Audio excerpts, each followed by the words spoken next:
नमस्कार दोस्तों, स्वागत है आपका अपने YouTube चैनल जिसका नाम है राष्ट्र स्कोप। जी हाँ दोस्तों, पाकिस्तान अधिकृत कश्मीर यानी पीओके में इन दिनों ऐसी तस्वीरें सामने आ रही हैं जिन्होंने पूरे दक्षिण एशिया का ध्यान अपनी ओर खींच लिया है।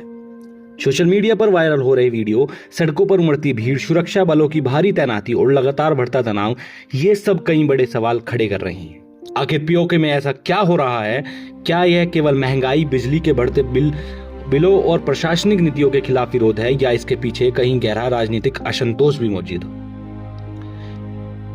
इन्हीं सवालों के बीच एक वीडियो तेजी से वायरल हो रही है जिसमें प्रदर्शनों के बीच नेतृत्व कर रहे एक नेता सरदार खान हजारों लोगों की भीड़ के सामने पाकिस्तान की नीतियों की तीखी आलोचना करते दिखाई देते हैं। अपने भाषण में वे दावा करते हैं कि कश्मीर कभी पाकिस्तान का हिस्सा नहीं था और इस मुद्दे पर पाकिस्तान का आधिकारिक कहानी पर सवाल उठाते हैं।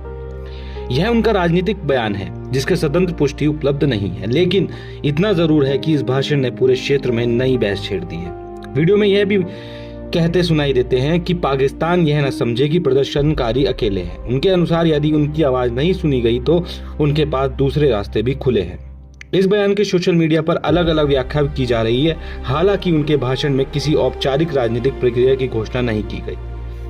यही वजह है कि यह भाषण स्थानीय स्तर पर एक सीमित नहीं रहा। कुछ ही घंटों में इसकी क्लिप्स लाखों लोगों तक पहुंच गई और पीओके में चल रहे विरोध प्रदर्शनों को लेकर नई चर्चा शुरू हो गई। दोस्तों, लेकिन यह पूरा मामला केवल एक भाषण तक सीमित नहीं है। विभिन्न मीडिया रिपोर्टों के अनुसार प्रदर्शन में जुड़े कई नेताओं और कार्यकर्ताओं को हिरासत में लिया गया। प्रशासन का कहना है कि यह कार्रवाई कानून व्यवस्था बनाए रखने के लिए की जा रही है, जबकि प्रदर्शनकारी इसे अपनी आवाज दबाने की कोशिश बता रहे हैं। दोस्तों, यह भी सामने आया है कि कई इलाकों में सुरक्षा बलों की तैनाती बढ़ा दी गई है। इसके बावजूद विरोध प्रदर्शन पूरी तरह थमे नहीं है। कई स्थानों पर बड़ी संख्या में लोग फिर सड़कों पर उतरते दिखाई दिए। इससे यह संकेत मिलता है कि स्थिति अभी भी पूरी तरह सामान्य नहीं हुई है। दोस्तों, अब यह मामला केवल स्थानीय खबर नहीं रह गया। अंतर्राष्ट्रीय मीडिया ने भी इस घटना पर रिपोर्ट करना जारी कर दिया है। कुछ मानवाधिकार संगठनों ने गिरफ्तारियों, इंटरनेट प्रतिबंधों और प्रदर्शनकारियों के साथ व्यवहार को लेकर चिंता व्यक्त की है। इससे पाकिस्तान पर अंतर्राष्ट्रीय स्तर पर भी सवाल उठने लगे हैं। अगर इस पूरे घटनाक्रम को बड़े परिप्रेक्ष्य में देखें तो तस्वीर और भी जटिल दिखाई देती है। पाकिस्तान पहले से ही आर्थिक चुनौतियां, राजनीतिक अस्थिरता और सुरक्षा संबंधी समस्याओं पर सामना कर रहा है और पश्चिमी सीमा पर तनाव, समय समय पर होने वाली हिंसक घटनाएं और देश के विभिन्न हिस्सों में कानून व्यवस्था की चुनौतियां पहले से मौजूद हैं।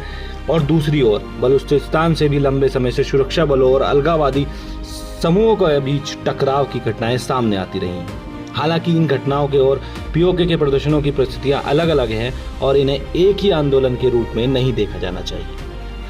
विश्लेषकों का मानना है कि यदि किसी क्षेत्र में लंबे समय तक असंतोष बना रहता है तो केवल सुरक्षा कार्रवाई से स्थायी समाधान निकालना आसान नहीं होता। कई विशेषज्ञों के अनुसार ऐसे मामलों में संवाद, राजनीतिक प्रक्रिया और स्थानीय लोगों की शिकायतों को सुनना भी महत्वपूर्ण भूमिका निभाता है। फिलहाल पीओके की स्थितियां लगातार बदल रही हैं। अलग अलग पक्ष अपने अपने दावे कर रहे हैं और कई रिपोर्टों के साथ घटनाक्रम भी बदलता जा रहा है। इसलिए किसी भी अंतिम निष्कर्ष पर पहुंचने से पहले आधिकारिक जानकारी और स्वतंत्र रूप से सत्यापित तथ्यों का इंतजार करना आवश्यक है। लेकिन एक बात साफ है कि पीओके में चल रही घटनाओं ने पाकिस्तान के सामने एक नई चुनौती खड़ी कर दी है। आने वाले दिनों में सरकार की रणनीति, प्रदर्शनकारियों का रुख और अंतर्राष्ट्रीय समुदाय की प्रतिक्रिया इस पूरे घटनाक्रम की दिशा तय कर सकती है। अब देखना यह होगा कि हालात बातचीत की ओर बढ़ते हैं या तनाव और गहराता है। आप इस पूरे घटनाक्रम को किस नजरिए से देखते हैं? अपनी राय कमेंट करके जरूर बताइए। अगर आपको यह विस्तृत विश्लेषण अच्छा लगा हो तो वीडियो को लाइक करें, चैनल को सब्सक्राइब करें और बेल आइकन ऑन करना ना भूलें। जय हिंद, जय भारत।